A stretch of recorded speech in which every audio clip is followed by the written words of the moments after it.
Cara, a gente fala muito de storytelling para engajar público, para vender, mas o storytelling tem algo por trás, que é você manter as histórias do lugar, manter histórias de geração para geração. Com certeza. E uma história bem contada também molda a forma como as pessoas percebem a cidade, a cultura, enfim, as relações. Nossa, sim, é muito sobre a história que a gente conta daquilo. E essa é a verdade também, né? É. Da forma como está sendo contada.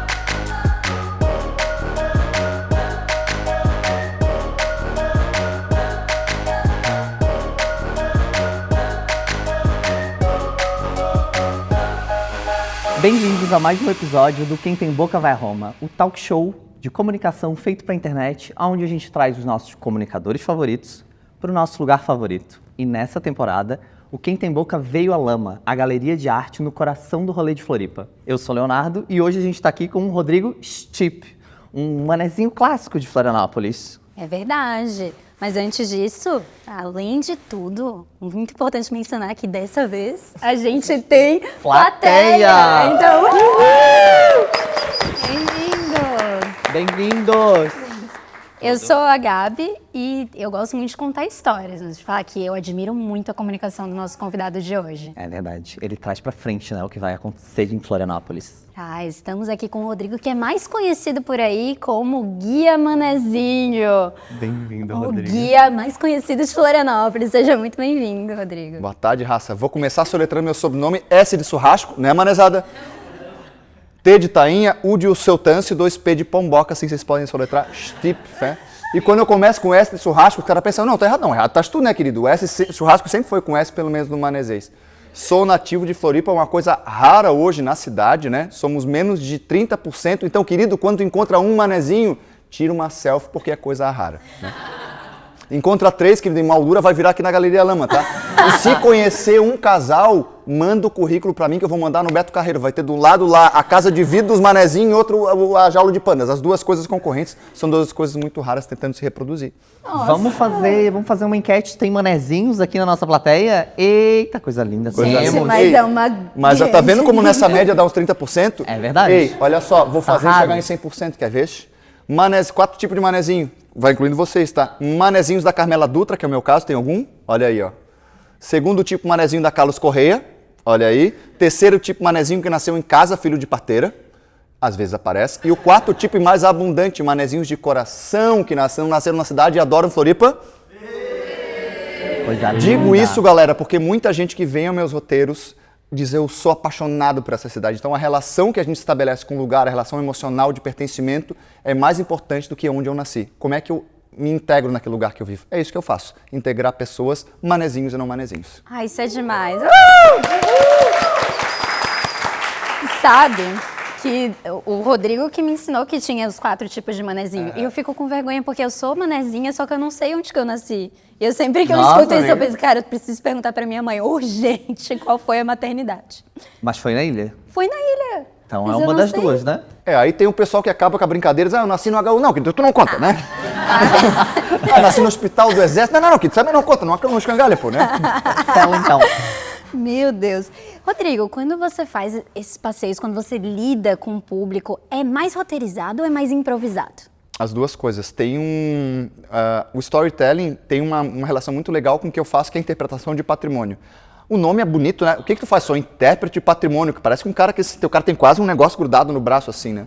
Mas isso nada mais é do que usar elementos da cidade e usar elementos de várias culturas, ou seja, da arquitetura, da geografia, da história, da contação de histórias, para tornar aquele passeio mais agradável. Ou o vídeo que eu estou gravando, ou o conteúdo que eu estou fazendo. E tudo isso vai estar enrolado num tema.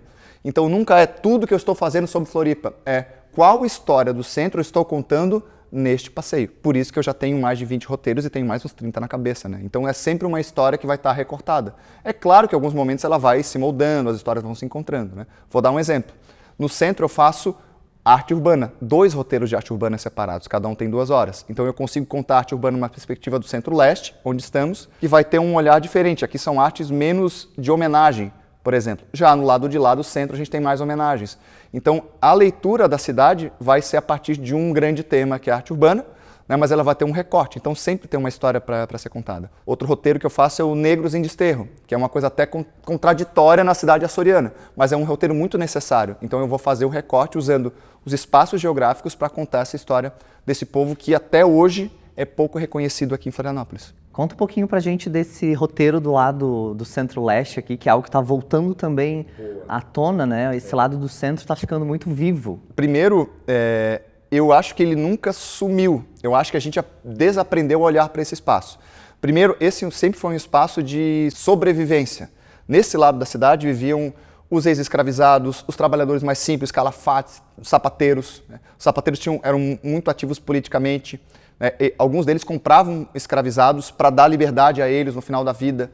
Então sempre foi um lado muito politicamente ativo. Se a gente anda hoje pela Estilo Luz, tu vai ver que os bares são geralmente de pessoas mais simples, trabalhadores. Quando eu tenho o samba da curva, também significa um espaço de resistência. Então não é que isso está voltando. Na verdade, esse espaço sempre existiu, mas a gente deixou de olhar para ele. Então é tu parar ali e dizer, então é por isso. O Rio da Bulha era onde as lavadeiras trabalhavam há mais de um século. E essas lavadeiras, depois com a melhoria do centro da cidade, foram sendo empurradas para o maciço do Morro da Cruz. Então elas perderam seu espaço de trabalho, foram lá para o maciço e hoje o Rio da Bulha ainda é um espaço de resistência. Ao entender isso, tu vai dizer, cara, eu nunca mais vou tomar uma cerveja em cima desse luz sem compreender que essa aqui é uma linha divisória entre ricos e pobres ou brancos e negros. Né? Então esses espaços vêm um pouco da geografia, vêm um pouco do território e veja que eu não estou dizendo para ti, olha só, em 1900 não sei o que, construído. Então, a data é um marco que me ajuda a situar no tempo e não uma decoreba de texto. Eu preciso saber, mas eu preciso, como eu disse para vocês, um jeito de contar. Então, convidados, tá, queridos? E eu desconfio tanto na maneira como eu conto histórias que a maior parte dos meus roteiros, as pessoas pagam quanto elas acham que vale no final. Então, eu preciso ter muita confiança no meu trabalho. Por 2 motivos. Primeiro, eu acredito no que eu faço. E segundo, eu não quero que ninguém deixe de fazer caso eu não tenha condição financeira.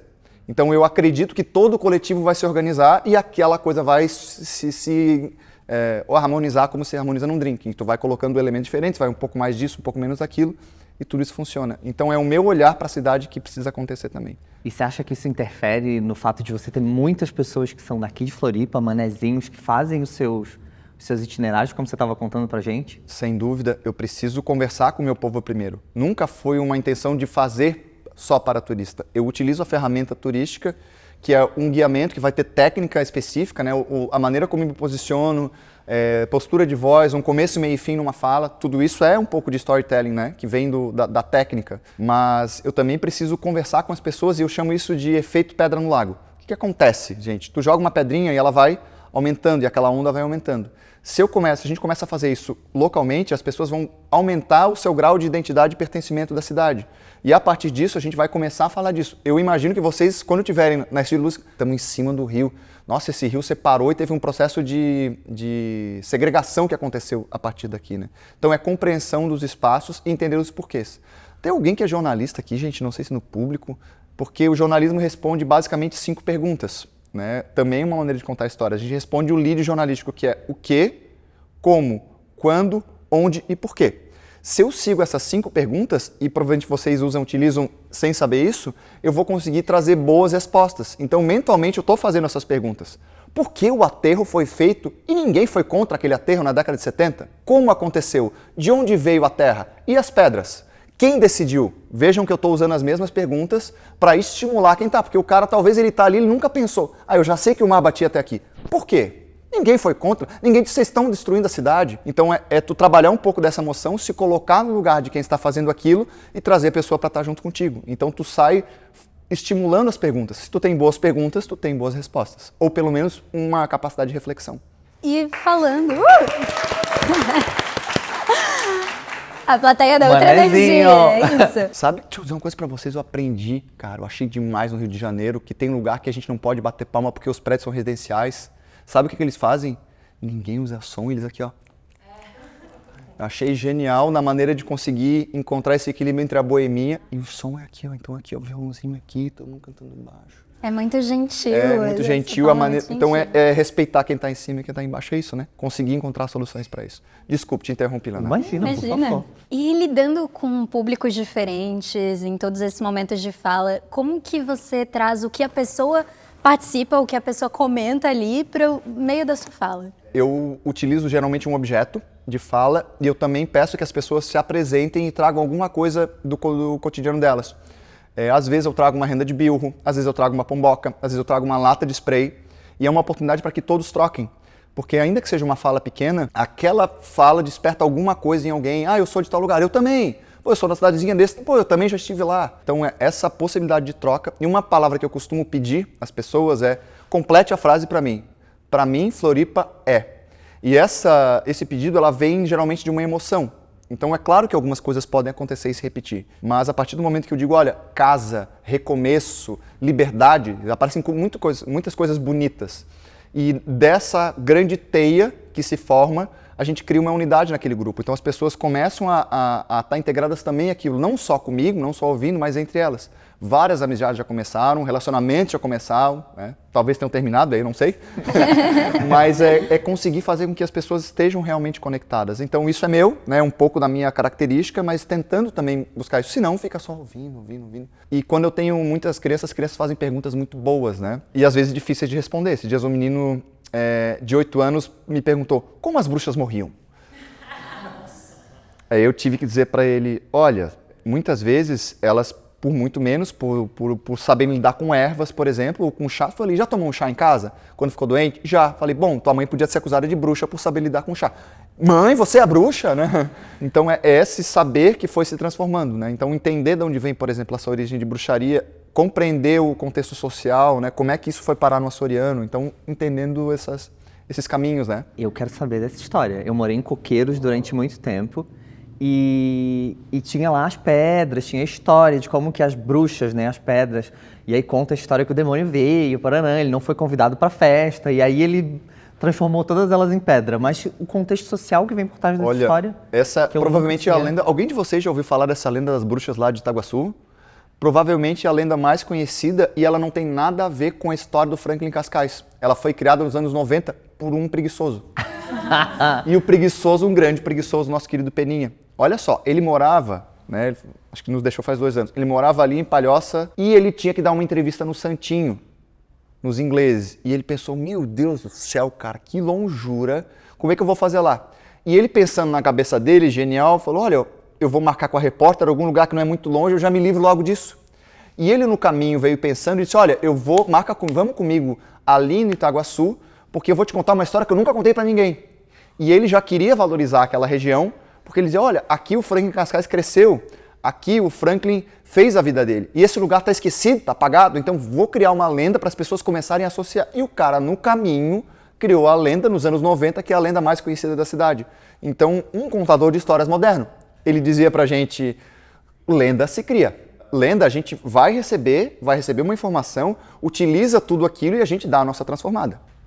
Vou contar para vocês uma história em 1 minuto. Pode ser? Será que cabe? Com certeza. Nos anos 70 veio para cá um autor de livro desses que o cara faz sucesso no primeiro livro, o segundo dá mais ou menos, no terceiro.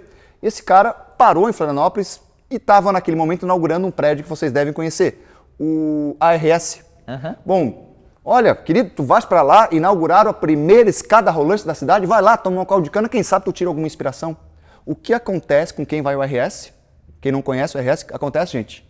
A pessoa se perde, ela sobe e não consegue sair. Foi o que aconteceu com esse querido. Foi, subiu, desceu, bateu com os cornos lá no shopping point, desceu de novo no aquário, bateu um suador, ele voltou no caldo de cana e dali ele começou a escrever um dos roteiros mais importantes do mundo. Saiu do nosso RS o primeiro episódio de Caverna do Dragão. Seria uma ótima história se eu não tivesse inventado, tivesse uma capacidade de entreter vocês. E eu já estava acreditando profundamente. Eu estava assim, ó, mentira! A Caverna do Dragão é o RS. A minha própria lenda urbana, então vejam. E isso eu estou usando só um elemento que já é o cara se perder e criei todo um storytelling usando aquilo tudo. Então, é claro que eu também vou usar isso num momento em que as pessoas estão um pouco cansadas, um pouco saturadas. Um momento que eu vou trazer o humor, também é parte do meu tour. Então também tem uma inteligência para escolher fazer aquilo naquele momento. E é claro que eu não saí inventando isso. Um dia eu parei e falei, vou testar. É muito teste de fala, né? Vejam, é 30 segundos, mas eu trouxe um pouquinho da atenção até o final, né? Fica comigo até o final dessa história. Né? Não precisa pedir, né? Então, quando a história é boa, ela dá conta disso por si só, né? E a gente tinha lançado uma trend aí com você antes de começar o episódio, de você descobrir qual que era o item surpresa do nosso drink. Não consegui. Eu achei que tinha alguma coisa que era uma pureza, um espumante, mas tem alguma coisa gaseificada aí. Não sei o que é. Eu vou sair sóbrio ou não? E agora? Depende da velocidade que você tomar o drink. Não, mas essa é uma boa deixa pra gente apresentar esse drink, falar um pouquinho sobre ele. Ele se chama Euforia. E ele é um drink que ele é finalizado com chopp. Que era o que você disse que você não entendia o que era o gasificado, né? Gostoso o drink? Delicioso. Muito bom. Arrombaço, querido. Dá um banho, tá? Boa. Pode vir mais trecho, né? Olha, Rodrigo, eu acho que assim, a gente fala um monte aqui sobre história, mas a gente também quer te ouvir se posicionar um pouco. Então chegou a hora da gente trazer um dos nossos quadros que a gente vai trazer aqui, que é o Verdades Duras de Engolir de Fontes Duvidosas. Então a gente pegou algumas histórias aí que vieram vozes da nossa cabeça e a gente vai trazer e ver se você e a nossa plateia concordam com essas histórias. Então, verde... Verde a gente concorda. Verde concorda e vermelho a gente discorda. Então bora lá. Reuniões de equipe são apenas desculpas para todo mundo procrastinar ao mesmo tempo sem culpa. Não, tem pessoas que discordaram, que pensam que, poxa, são reuniões produtivas. CEO, né? É que a gente desperdiça tanto as reuniões que talvez a hora que ela é importante a gente não vê a relevância nela, né? Acho que talvez isso. E eu acho também que às vezes hoje em dia a gente está nesse modelo aí muito online, muito desconectado das pessoas. Esses primeiros minutos de uma reunião, às vezes, é para criar de novo esse laço, né? De estar próximo, de contar uma história, dizer como é que você está se sentindo. Às vezes é isso, assim. Talvez as pessoas se passem um pouco. Sim, eu sinto isso também, porque numa reunião você vai falar de outros assuntos. E aí não é só aquele assunto que podia ser um e-mail, podia ser um WhatsApp. Você vai criando um laço também. O que você sente, Rodrigo? Tenho feito poucas reuniões, na verdade, então eu sou muito objetivo nas falas. É que eu sou aquele 30 minutos, vamos fazer os 30 minutos, então eu não tenho muito mais tempo para isso, assim. O meu WhatsApp, se eu abrir agora, vai ter 999 mais. Vocês já passaram por isso? Não trava o WhatsApp. Não sei como é que pode, parece que vai pegar fogo às vezes. Mas fugir. Mas ainda tem meu atendimento. Eu tenho a única Alexa manezinha. O meu atendimento, ela fala manezês e ela canta das aranhas, rapaz. Nossa, Tu acredita nisso? Como é que tu ensinou ela a fazer isso? Na verdade, querido, ela trabalha comigo. Ela responde o outro WhatsApp. Ela começou a trabalhar comigo um dia que estava um caos meus passeios. A gente abriu uma vez Costa da Lagoa e era uma ação gratuita e a gente preencheu 100 vagas em 38 segundos. E aí eu precisava dar um jeito naquilo tudo e aquela pessoa apareceu e começou a botar ordem. Eu disse, meu Deus do céu, eu preciso de ti. Simpática? Então, muito. Nossa Alexa, da Nicole, manezinha. Então eu tenho uma cota de manezinhos para trabalhar comigo. Geralmente eu tento trazer pessoas... O que é raro, né? Ou seja, tu tem o primeiro manezinho inteligência artificial do Brasil. Olha, a Alexa tem o carisma que a IA não dá conta, né? Oi, a tua Alexa cobra conta? A minha cobra das pessoas que estão devendo. Ela chega lá e liga, olha só, vamos pagar o passeio, tá na hora, amanhã de manhã, tem o preço de desconto. Então ela já faz tudo quando eu vejo, caiu o Pix assim. Sensacional, né, cara? Não tá à venda, tá? Não, ela tem um contrato de exclusividade. Tu treinou ela especificamente para trabalhar contigo. Vamos pro próximo? Let's go. Especialista diz que usar palavras incomuns e pomposas durante uma discussão faz você parecer mais inteligente, mesmo que ninguém entenda o que você está dizendo. Sério? Vocês acham que sim? Sim, funciona, não dá pra dizer que não. Vocês estão tergiversando demais.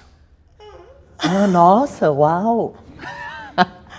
Eu discordo, porque a pessoa vai jogar vários jargões da área dela e não vai conseguir comunicar com ninguém.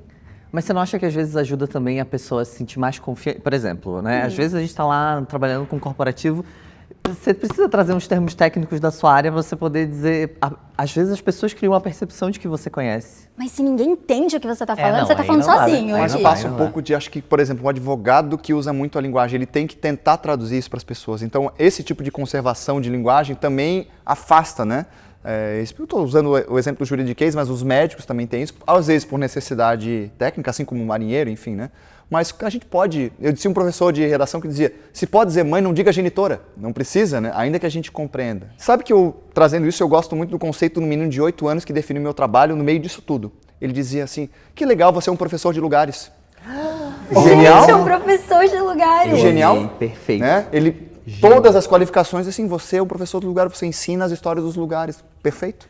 Então veja que a simplicidade, ela é fundamental quando a gente está falando de comunicação, né? Com certeza. E é o ápice da comunicação quando a gente consegue ser assim, né? Gelo. Eu nunca esqueço, quando eu faço a apresentação, eu conto a história desse menino, lá no Ribeirão. Tergiversar é você serpentear, sair do assunto, fugir um pouco da discussão, fugir do foco. Né? É uma palavra que eu brinco com a Maria. Maria tem 6 anos. E eu digo, Maria, tá tergiversando e a cama, como é que tá? Ela, não estou tergiversando, eu estava fazendo outras coisas. Ela já tá usando. Já tá aplicando com ela, já aplicou na frase. Gabi, eu digo pra Carol assim, minha namorada, assim, nossa, você tá garbosa hoje. Ela olha assim, garbosa, garbo e elegância, né? Então, eu gosto também de palavras para divertir, né? Como forma de entretenimento também. Então vamos ver se você tá nesse nível aqui do nosso próximo posicionamento. Inventar palavras, aí já é outro nível. Durante uma discussão, é uma estratégia válida para ganhar tempo e parecer mais pensativo. Mostram dados. Tirados aqui, ó. Segundo fontes. Segundo fontes. Olha, se eu tivesse essa capacidade de criar palavras, porque o Léo, ele tem uma capacidade de inventar palavras, inventar nomes para pessoas, uma habilidade de naming, um negócio ali. Bem de dentro. Se eu tivesse essa habilidade, eu acho que ia ser engraçado. Então, acontece, mas eu convivi muito com o João, né? E é um amigo meu que ele, no meio da discussão, ele mistura uma coisa com a outra sem querer, e realmente tu fica... Um beijo, João, inclusive. E tu fica, tipo... O que é sobre? Tá, não, mas vamos lá, a gente continua a discussão. Funciona, eu não posso dizer que não. Eu não sei se eu crio palavras, mas a gente cria novos usos para as palavras, né? Isso já é demais. E fora, o manesês tem 11.500 palavras, eu já tenho palavras suficientes para lidar, quanto mais do português, né? 11.500 catalogadas, né? Inclusive, uma das coisas mais divertidas que eu faço no tour de bares é um stop em manesês. Vocês já brincaram de stop, gente? Já. É muito divertido. Aí eu dou uma letra e as pessoas têm que responder coisas com a letra. É bem divertido. Só em manesês. Só em manesês. Eu dou umas lambujas, assim, de vez em quando. Com uma letra? Com uma letra. Por exemplo, um lugar de Floripa com A. Alguém sabe? Armação. Boa, muito bem. Aplausos, Abraão, muito bem. Agora eu trago um elogio com a letra A. Vou manter na letra A. Muito bem. Arrombado. Tá vendo como vocês sabem o stop? Um xingamento. Arrombado. Agora, tá vendo? Vai na mesma linha. E agora, um personagem com a letra A da cidade. Como é que é, querido? Esse aí já tem um manecade, mas não é não. Aldir Simões. Antonieta de Barros, perfeito, né? Então, Antonieta de Barros, primeira mulher negra deputada do Brasil. Ou Aldir Simões, o cara que cria a frase, sou um manezinho, graças a Deus. Então vejam que o jogo é uma maneira de fazer as pessoas interagirem e contar um pouco dessas histórias e trazer os personagens. É uma coisa que já existe. Eu sou da economia criativa, que é usar uma coisa que já existe com outra coisa que já existe e criar um terceiro, quarto, quinto elemento, né? Eu acho que o Rodrigo vai gostar muito do próximo quadro, então. Pareceu até que ele tinha acesso ao nosso roteiro. roteiro agora. Ele acessou, ele Tu teve. mostrou pra ele? Não, eu juro. Sei. Aqui, ó. O ponto Rodrigo, bruxólico. Seguinte, você tá com fome? Essa é uma pergunta que é constante. A pergunta é quanto de fome você está? Boa, que bom. Vou Estamos mudar, no caminho vou mudar certo. pro Estamos no próximo. caminho certo. Por favor. Confia. A intensidade tem a ver com a fome. Olha só. Meu Deus, gente. Eu quero uma dessa. Pode. Tá. Tá achando? Meu Deus do céu. Muito obrigado. Chegamos no nosso quadro. Primeiro, pode pegar a sua pizza. E vocês sabem que eu amo abobrinha, cara. Pega a sua que a gente já tem que passar pra plateia também. Vai ter pizza pra plateia. Aí tem pizza pra plateia. Aê! Uhul! Então estamos no nosso bloco Tudo Acaba em Trusta, onde a ideia é a gente dar uma situação e você responder só com palavras que comecem com T. Quer testar uma? Vamos lá, né? Já estamos aqui. Peraí que agora eu que não lembro a pergunta que eu devia te fazer. Ai, meu Deus. Essa é fácil. Pede uma pizza com T. Traz tamanho tradicional, talvez tomate, talvez tomilho, talvez toscana, talvez todas. Ensaiado, né? E Assim é fácil. um oferecimento ChatGPT. que nos deu todas as respostas. Sabendo antes é muito fácil. Ah, Vai ser um pouco difícil, mas a gente vai contribuir com você pra a você gente chegar vai lá. te ajudando. Usando apenas palavras com T, comece um vídeo pro TikTok. Tás tolo? No teu caso, cabe? Tás tolo? Tá estolo, funciona. Usando apenas Tens palavras... tempo? Então chega macho. Tá tolo, tem tempo? Boa. Tens tempo. Double T, né? Tá. Usando apenas palavras com T, convide um amigo pro bar. Tens tempo? Tempo. Ah, isso é bom. Tens tempo, tomar. Tens tempo pra tomar? Pá, não pode. Já é roubar. Boa, muito obrigado. Tens tempo pra tomar todas? Tens tempo? Tens tempo? Tomar todas? E eu gosto que o manezinho, né? Cabe a gente botar todos esses S e X. Tens tempo? Tens tempo pra tomar todas? Tenho. Tu topas? Tu topas? Tu topas tomar todas? Tens tempo? Tens tempo? Oh, essa ficou boa. Peça um corte de cabelo só usando palavras com T. Isso é bullying. Vai, Isso é bullying. Eu só respondo com uma expressão. Não Te foi de embora? propósito. Te arranca daqui. Eu arranca já não posso. O te embora eu já juntei, né? E com essa, bora pro próximo Não, bloco. pelo fechamos. amor É de isso, Deus. galera. Chegamos então no nosso próximo bloco, que se chama Desastres da Comunicação. Desastres da Comunicação. Aqui nesse quadro a gente vai te convidar, Rodrigo, para compartilhar um pouquinho aí de algumas histórias de quando você queria comunicar algo, porém não saiu dentro do esquadro. Tem alguma história aí para contar pra gente? Eu sou muito cuidadoso na maneira. Então, quanto mais a gente se prepara, menor a chance de erro.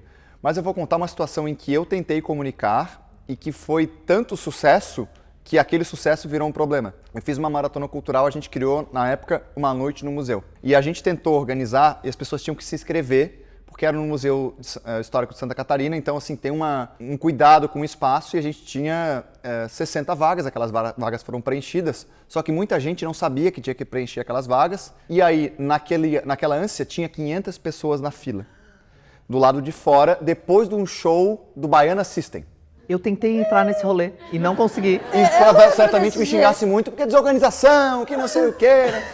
Então, foi uma coisa que a comunicação, a gente tentou explicar, mas as pessoas às vezes não chega aquela informação e a gente teve um grande problema naquele momento. Eu digo nos vídeos que eu gravo, nos anúncios de passeio, gente, quanto mais claro a gente for nessa comunicação. Agora, uma que merece a medalha e vai direto pro céu é a minha Alexa Manezinha.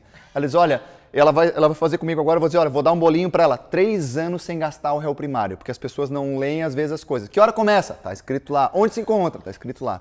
Então a gente tem uma dificuldade hoje de percepção, né, do que acho que chega tanta informação que a gente acaba se desorientando. Eu acho que esse, assim, um exemplo não foi de uma falha que eu me expressei mal, foi que a gente não conseguiu comunicar da maneira eficiente para que tudo aquilo não acontecesse. A gente poderia ter amortecido. Tanto que eu me lembro que diziam, chama a segurança. Eu disse, não, chama a equipe para conversar com as pessoas e explicar o que vai acontecer, porque chamar a segurança só vai aumentar a situação de tensão. Teve gente que levantou aquele dia, criança, eu trouxe minha filha para te ver, chorando, assim, e eu, naquele momento, eu nem deveria ter visto aquilo. Eu deveria estar dentro, concentrado no meu trabalho. Só que a minha relação com o meu público é muito próxima, né? Então eu falei, gente, eu preciso tentar ajudar a resolver. E eu não tinha como resolver aquilo logo depois. Então, às vezes, essa entrega na comunicação, esse envolvimento, ela me traz uma dificuldade. Então eu aprendi agora a entrar no momento que eu realmente preciso entrar. Esses anos depois, agora, a gente fez uma outra noite no museu em outro lugar. A venda de ingresso foi comunicada certinho, as pessoas mesmo querendo entrar sabiam que não tinha ingresso. E na hora de apagar a luz eu disse, olha, fulano faz esse, fulano faz esse, eu só vou aparecer na hora que precisa. Então essa capacidade de organização, de comunicar bem antes, fazer uma boa prévia é fundamental para a execução das coisas. Porque isso se conecta, né, com os dois desafios. O Claro. desafio hoje de atenção e a dificuldade de comunicar. Imagine, eu ter que chegar antes do momento que eu teria que entrar, né, começar a apresentar e resolver algum problema que não me cabia. A comunicação prévia e pós, ela tem que ser muito bem feita, né? Isso é muito importante entender esses estágios. Quase como você sair do seu lugar para ocupar uma função que naquele momento não é sua, né? ter a produção, por exemplo, é fundamental. Isso eu aprendi com o tempo. Nossa, isso que você falou é muito verdade. Às vezes é saber também qual é o teu lugar naquele momento de comunicação. Porque se a pessoa tentar fazer tudo, ela não vai fazer nada direito. E quanta gente não tenta fazer todas as funções ali? Muito importante. Acho que foi um dos aprendizados mais valiosos, porque eu, como microempreendedor, e a gente vai fazendo muitas coisas, às vezes eu gravo. Então agora eu entendi que eu tenho que enxergar esses papéis. Às vezes a pessoa que está me auxiliando na gravação do vídeo, ela tem uma visão que eu não preciso me importar. Claro que eu vou atuar junto no roteiro, né? Vou desenvolver. Mas a pessoa que é a produção, a pessoa que está lá para responder. Então, imagine, a pessoa mais importante para mim hoje é a minha Alexa Manezinha. Ela responde muito desse público, ela resolve muito problema. É uma forma de comunicar que não está diretamente ligada à minha atuação, mas o trabalho dela na eficiência, em responder pessoas, né, em passar bem a informação, quando eu vejo está postado, me dá tranquilidade para executar a execução lá no tour.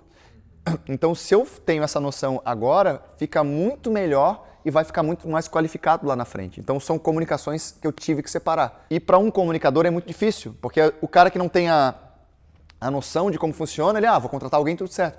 Mas a gente tem um pouco daquele apego, não, peraí, eu vou fazer do meu jeito, deixa que eu sei fazer. Então, aprender a soltar, aprender a confiar no outro, entender que aquele outro vai ter um papel fundamental e que a função dele vai ser essencial para o sucesso do teu trabalho. Isso, para mim, foi um grande aprendizado como comunicador e microempreendedor também. E que muitas vezes a pessoa vai ter uma visão melhor do que Claro, o que aquele comunicador teria. Então aquele momento foi muito importante, né? Eu percebi, não tenho mais que estar envolvido nisso. E aí foi o Jimmy, que era um cara que já tinha experiência, que me trouxe para fora, porque eu estava envolvido querendo conversar com as pessoas, com a mulher segurando e eu me envolvendo emocionalmente. Como é que eu ia começar aquilo, né? Então eu tive que me recuperar uns 20 minutos, assim, né? Entender os papéis. E essa comunicação precisa ser eficiente. Já aconteceu contigo, porque cada história tem um lugar para onde você está levando o público. Se é uma história que vai terminar mais engraçada, se é uma história mais emocionante. Já aconteceu de você estar contando uma história que é para sensibilizar ou para tratar algo sério e ter alguém que só faz piadinha no teu público? Sim, e isso acontece às vezes com crianças e eu tenho que ser mais duro. Por exemplo, quando a gente está falando, tem um momento lá no Negros de Desterro que eu faço um exercício que é simples. Fazer com que as pessoas tentem enxergar apenas com uma fresta dos olhos. E não é para ser engraçado, é para simular como os escravizados vinham nos navios durante meses. Então é para a gente minimamente entender por alguns segundos como alguns passavam meses. E alguns começam a achar engraçado. Tem um sentido naquilo. E às vezes eu tenho que ser mais a cara que a gente faz. Pessoal, um pouquinho mais de atenção, um pouco mais de respeito com relação a isso. Ou eu já tento trazer antes. Olha, gente, eu sei que é desconfortável, eu sei que parece, mas eu peço, por favor, que vocês levem a sério o que estou dizendo, porque ao final eu vou trazer a explicação para vocês. Então, aquele teu prévio, ele também ajuda a comunicar bem, né? A comunicação prévia, como vai funcionar, ou os horários, ou informações que a gente antecipa. Eu aprendi muito a produzir bem para que consiga, no momento, tá fluindo bem. É raro, mas as pessoas elas chegam mais prontas para aquilo que vai acontecer. Que aí você consegue também preparar o público para receber a mensagem que você quer passar, Isso, né? É muito importante, né? Mas aí, claro, eu estou trabalhando com um público que já vem interessado nessa história. Pedagógica é um pouco mais difícil, até porque eu estou lidando às vezes com crianças de 9, 10 anos, então elas estão entendendo os limites. Vir para o centro histórico já é uma aventura para uma criança, andar de ônibus já é uma aventura, né? Especialmente crianças de escola particular. Então eu também preciso ter aquela malemolência para compreender o momento deles, qual é o meu momento, quando eles querem falar, quando eles querem perguntar. É diferente de eu estar com um grupo de adultos formados que vão fazer perguntas muito mais cabeça. Mas também uma comunicação eficiente com criança, né? E estabelecer diálogos, limites, acordos com eles, né? Acordos com crianças. Eu digo, gente, lembra que a gente combinou de fazer isso? Nós não estamos cumprindo, vamos cumprir o nosso acordo? Então também é comunicar. É um pouco de comunicação não violenta, deixar claro o que tu vais fazer e seguindo mais ou menos aquilo que tu estás fazendo. Então a minha habilidade de lidar com crianças também foi desenvolvida pela minha prévia, pelos acordos que eu faço antes. E eu posso chegar e dizer a eles, ou a qualquer momento, gente, não foi isso que nós combinamos. Vamos recuperar aquilo que a gente combinou? Então é uma comunicação de certa maneira eficiente e que me faz seguir num roteiro ou na gravação de um vídeo, quer que seja, de maneira mais, não sei se organizada, mas mais fluida. Limite também é amor, né? Claro. Tem como a gente colocar limite com amor, principalmente com um grupo de crianças, né? E eu preciso compreender também que eles estão no tempo deles, mas aquele é o ambiente. A comunicação também é a nossa capacidade de observação para compreender aqueles universos diferentes. Não é, eu quero silêncio. Não, gente, é assim que a gente vai fazer. E aí, funciona para a criança, por exemplo, desafios. O que nós vamos procurar no centro? Quando vocês encontrarem tal coisa, corram e me mostrem esse objeto. Por exemplo, eu trago um bilro, não tenho aqui, né? Um bilro. Sabe que o bilro é aquele objeto que a gente faz a renda. E eu digo, olha, onde nós vamos encontrar um bilro no chão, numa escala muito maior? E daí eles começam a andar pelo centro com aquele desafio de encontrar e associar. Né? Então, talvez para um adulto não funcionasse tão bem, mas na interpretação de patrimônio, tu criar pequenos desafios, pequenos desejos, pequenas competições, faz com que as pessoas fiquem também mais atentas e mais interessadas. Eu quero saber a tua opinião de uma história que eu sempre escuto falar em Florianópolis, que é a seguinte: quando chega alguém de fora, a ilha tem uma energia que ou aceita a pessoa e tudo dá certo, e tudo flui, e a pessoa arranja empregos e amizades e namoros e fica feliz da vida, ou dá tudo errado. Mas na minha opinião é fato. É fato. A ilha testa, gente. Eu queria isso. Alguém de vocês foi testado quando chegou na ilha? Não, todo mundo aqui tá aprovado já, não sei que Não? chegaram essa semana. Mas assim, cara, o lugar que tu não achava, ou a coisa que não andava, né? Ou a ilha testa. Costumam dizer que no primeiro ano, né? E se é bruxa, ela testa por 2 anos. Vocês estão aqui há quanto tempo? Alguém tá aqui há menos de 2 anos? Eu tô há 2 anos. Eu acho que já passou. A bruxa te testou? Mas sempre, quando eu cheguei aqui, eu fui muito bem aceito. Então, Ai, pra mim já foi. Parecia que era meu lugar aqui. Eu só Engraçado, mas isso traz, vai um encontro que diz a Gabi, né? Que ou a ilha te trata muito bem ou ela te sacode, não tem meio termo, né? E eu já ouvi algumas dessas histórias. Por isso escuto muito palavras no Sul como Floripa eu me sinto em casa, em Floripa eu sou livre e Floripa para mim é recomeço. Então tem essa magia mesmo que nos contempla. E pra você, Floripa é o quê? Qual palavra que define Floripa? Identidade, magia, pertencimento, mas uma magia que não vem do bruxólico, ela vem dessa nossa sensibilidade. Ela é o lugar onde eu escolhi estar também. O meu trabalho surgiu de um manezinho que estava incomodado com a cidade desaparecendo e encontrou um jeito que tentava, ou pelo menos pretende, ser mais interessante de contar as histórias. Eu já vi muito guia ruim, trabalhei na imprensa há muito tempo e dizia, gente, nós temos que falar com o nosso povo. Resolvi criar o Guia Manezinho há 8 anos e essa criação já tinha uma noção exata do que eu queria fazer e tudo que era possível fazer, usando a comunicação como grande hub. Então eu digo, eu não sou um guia de turismo, eu sou o Guia Manezinho que utiliza a comunicação, a sua habilidade, os seus treinos em comunicação para contar as histórias de um jeito único que fique mais interessante. Ou com vídeo, ou com tours, ou com publis, ou com roteiros que são escritos. Então, essa forma de comunicar é fundamental para que o meu trabalho seja bem executado. E com essa fala linda, a gente finaliza o episódio de hoje. Muito obrigada, Rodrigo. Muito obrigado. Obrigada amiga. por mais uma. Obrigada a vocês. Obrigado, plateia. Toda a diferença. E eu vejo você no próximo episódio de Quem Tem Boca Vai a Roma. Beijos.